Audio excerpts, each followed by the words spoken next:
Retour sur la colonialité du savoir. J'avais bien dit qu'il y avait une seconde partie, non? Et puis il fallait que je parle du pluriversalisme.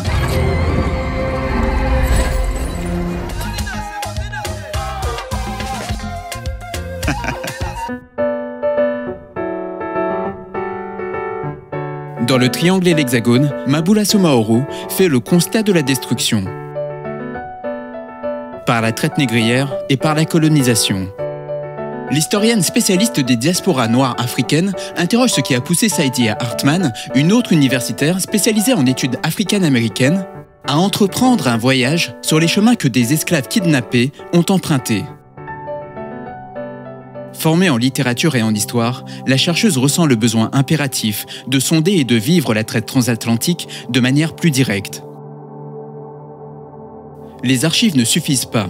Il faut être sur place et engager tant son propre corps que son esprit dans une expérience qui ne saurait se limiter à la seule recherche scientifique conventionnelle. Comment raconter l'histoire et comment l'écrire? Le vécu, la voix, les histoires de ceux qui ont été vaincus, conquis, dominés, manquent à l'appel, nous dit Somaoro.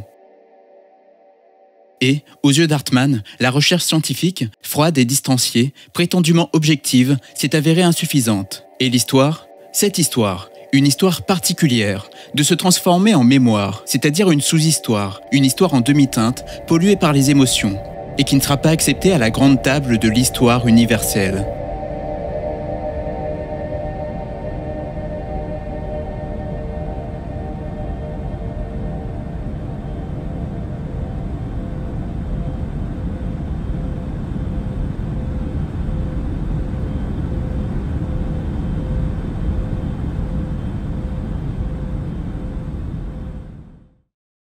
Comment produire de la connaissance en ne niant pas l'altérité? Et quelle place pour les savoirs et les cultures qui ne proviennent pas des colonisateurs? Le multiculturalisme est une notion qui a été avancée pour calmer politiquement l'agitation. Le multiculturalisme suppose l'existence de minorités ethniques ou culturelles auxquelles l'État reconnaît des droits, mais dans les termes imposés par la culture hégémonique. La diversité, le black blamber. Depuis les années 1980 en Amérique latine, la notion d'interculturalité est à l'agenda des mouvements autochtones pour s'opposer au multiculturalisme. À l'opposé des politiques de la reconnaissance, l'interculturalité est un projet politique qui part de la conflictualité engendrée par les conditions historiques et actuelles de la domination afin de les dépasser. Comme le dit Catherine Walsh, l'interculturalité et la décolonialité sont des processus pris dans une lutte continue. Ainsi, l'interculturalité questionne l'universalité et lui oppose la pluriversalité. Pour rompre avec le schéma universaliste, l'approche décoloniale invite à opérer une désobéissance épistémique, d'après les mots de Walter Mignolo, et ainsi revendiquer une autonomie des formes plurielles et différentes de savoir, et ce, dans un projet universel. Le paradoxe est patent. Il s'agit de concilier l'universel et le pluriversel. Mais l'universel n'est plus alors l'universel à la manière occidentale. Il n'est pas préexistant, n'est pas une terre symbolique en attente de sa conquête et sur laquelle faire reculer l'obscurité. Les reconstitutions épistémiques décoloniales ne peuvent être considérées comme de l'universel global, mais comme du pluriversel global. Aucune décolonialité universelle ne peut être cartographiée au moyen d'une histoire locale unique et d'un projet unique.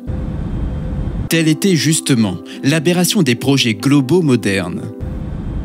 Telle est justement l'aberration de la modernité occidentale, de l'occidentalisation et de la réoccidentalisation. Il s'agit d'affirmer la valeur de ce qui a été déclaré par la modernité comme étant l'extériorité rejetée, non valorisée et inutile des cultures pour développer les potentialités et les possibilités de ces cultures et ces philosophies ignorées.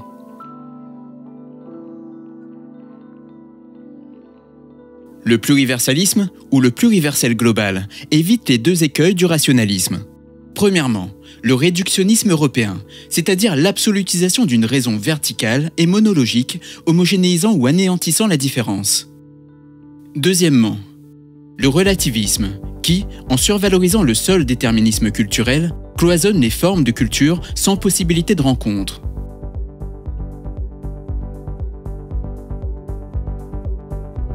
Non pas un paradoxe, le pluriversel est la condition du pluriversel global. Pour ne pas perdre votre attention, je vais rappeler ce qu'est l'universalisme du quotidien. Ce fondamentalisme, comme dirait l'autre. L'universalisme, c'est valoriser et protéger les héros éducatifs comme Robinson Crusoe, qui extermine, tue, domestique la nature et fait de vendredi son esclave. L'universalisme, c'est lorsqu'on met un signe égal entre le port du voile en France et le port du voile en Afghanistan. C'est lorsque les réunions en non-mixité dérangent le groupe qui exerce sa norme. Ce sont aussi les enthousiastes et avides de partage et de « découvrir » et qui n'attendront jamais de permission lorsqu'il s'agit de culture et de savoir, reproduisant le geste de la conquête.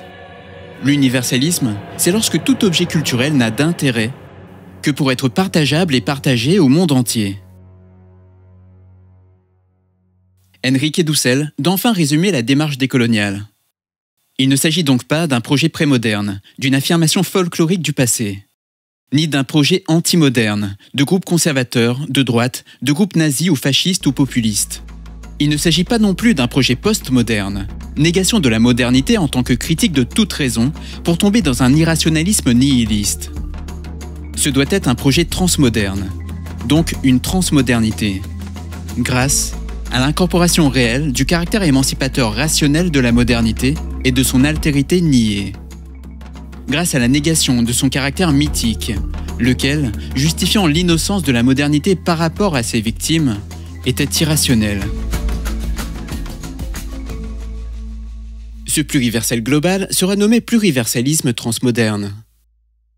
Comme le mentionne Fatima Hurtado Lopez, la raison sera une raison éthique. N'en déplaise aux amateurs de grandes théories généralisantes ou des méthodes conventionnelles dont la formulation et l'application se font aux dépens des existences. Pour en savoir davantage, je vous conseille très vivement d'écouter le podcast Angle Mort du collectif Isonomia. Leurs travaux et leurs lignes politiques sont plus qu'exemplaires et on en a besoin.